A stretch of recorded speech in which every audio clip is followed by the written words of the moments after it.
स्वर्ग नरक सब अपने हाथ में है। एक बुजुर्ग आदमी की मृत्यु हो गई। यमराज उसे लेने आए। आदमी ने यमराज से पूछा, आप मुझे स्वर्ग ले जाएंगे या नरक? यमराज बोले, दोनों में से कहीं नहीं। तुमने इस जन्म में बहुत ही अच्छे कर्म किए हैं, इसलिए मैं तुम्हें सीधे प्रभु के धाम ले जा रहा हूँ। बुजुर्ग आदमी खुश हो गया और बोला, धन्यवाद, पर मेरी आपसे एक विनती है। मैंने यहाँ धरती पर सबसे स्वर्ग नरक के बारे में बहुत सुना है। मैं एक बार इन दोनों जगहों को देखना चाहता हूँ।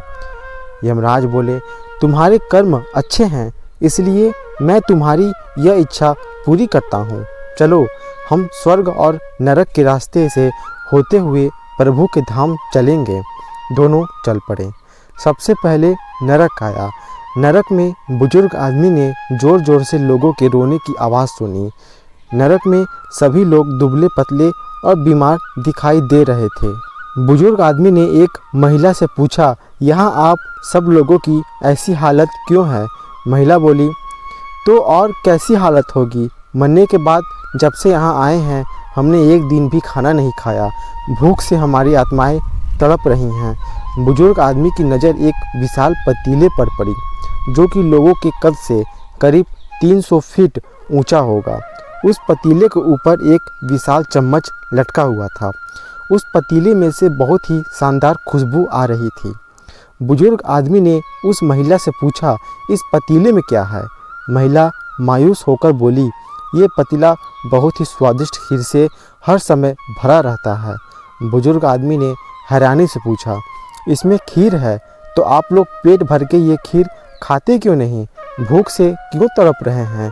महिला रो रो कर बोलने लगी, कैसे खाएं? ये पतीला 300 फीट ऊंचा है। हम में से कोई भी उस पतीला तक नहीं पहुंच पाता। बुजुर्ग आदमी को उन पर तरस आ गया। सोचने लगा, बेचारे खीर का पतीला होते हुए भी भूख से बेहाल हैं। शायद ईश्वर ने इन्हें यही दंड दिया होगा। यमराज बुजुर्ग आदमी से बोले, चलो, हमें देर हो रही है। दोनों चल पड़े। कुछ दूर चलने पर स्वर्ग आया। वहाँ पर बुजुर्ग आदमी को सबकी हंसने खिलखिलाने की आवाज़ सुनाई दी। सब लोग बहुत खुश दिखाई दे रहे थे। उनको खुश देखकर बुजुर्ग आदमी भी बहुत खुश हो गया। पर वहाँ स्वर्ग में भी बुजुर्ग आदमी की नज़र वैसे ही 300 फीट ऊंचे पतीले पर पड़ी, जैसा नरक में था। उसके ऊपर भी वैसा ही चम्मच लटका हुआ था। बुजुर्ग आदमी ने वहाँ के लोगों से पूछा, इस पतीले में क्या है? स्वर्ग लोग बोले, इसमें बहुत स्वादिष्ट खीर है। बुजुर्ग आदमी हैरान हो गया। उनसे बोला, पर यह पतीला तो 300 फीट ऊंचा है। आप लोग तो इस तक पहुंच ही नहीं पाते होंगे। उस हिसाब से तो आप लोगों को खाना मिलता ही नहीं होगा।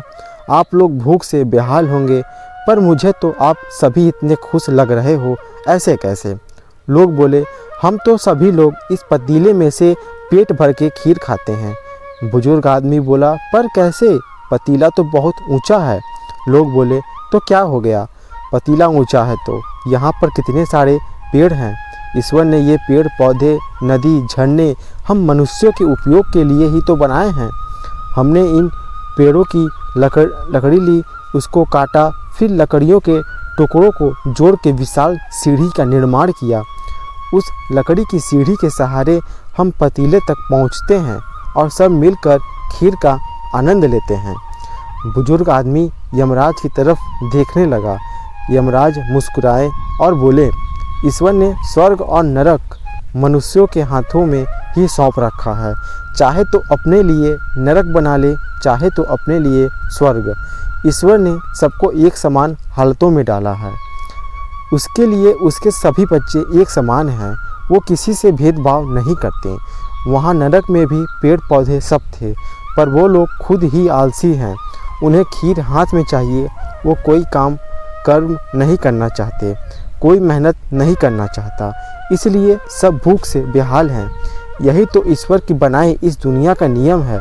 जो कर्म करेगा, मेहनत करेगा, उसी को मीठा फल खाने को मिलेगा। अर्थात स्वर्ग एवं नरक आपके हाथ में ही है। मेहनत करें, अच्छे कर्म करें और अपने जीवन को स्वर्ग बनाएं। धन्यवाद दोस्तों। कहानी कैसी लगी? अच्छी लगी हो तो वीडियो को लाइक, शेयर, सब्सक्राइब